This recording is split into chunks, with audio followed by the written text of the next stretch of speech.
Mga master, nagpasa si Senator Risa Hontiveros ng isa pong bagong bill sa Senado. Itong Senate Bill number 2743. Ito po ay para dagdagan ng 15,000 pesos across the board ang basic monthly salary ng mga guro and employees in the public basic education dito po, no, sa Pilipinas. So I would say teachers and non-teaching personnel ng DepEd, dagdag 15,000 pesos across the board. Maganda ang layunin ng bill na ito. Of course, lahat po tayo maging masaya if magiging batas ang tulad po nito. Pero sa ngayon kasi, kung titingnan po natin yung mga pangyayari, malapit na magtatapos itong 19th Congress. Kung hindi po ito magiging priority ng administration, ay malabo na makahabol.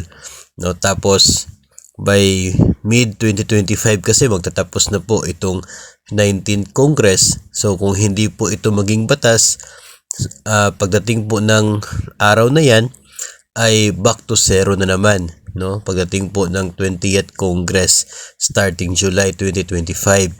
So parang kaunti na lamang yung panahon para ito ay maipasa at maging batas, no? And may mga bills pa nga tulad po ng pagbaba ng retirement age na nakapending pa rin sa Senado at hindi pa po gumagalaw sa ngayon, na suspending pa sa second reading. So how much more itong bagong bill na ito. Of course, masaya po tayo, pero kung titignan po natin, medyo malabo po na aasahan natin itong mangyayari, maliban na lamang kung gawing priority bill ng mga mambabatas po natin. So ito po ay pending pa sa committee as of July 31, no? Doon po sa Senado.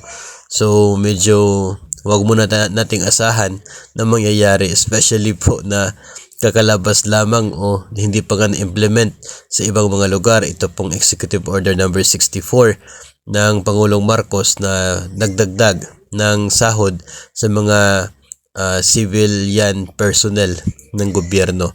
But at least mga master, ay atin pong may hatid sa inyo na mayroon pong ganitong bill sa ngayon sa Senado na nakapending na gusto pong dagdagan ng 15,000 across the board ang sweldo, no, ng mga personnel ng DepEd.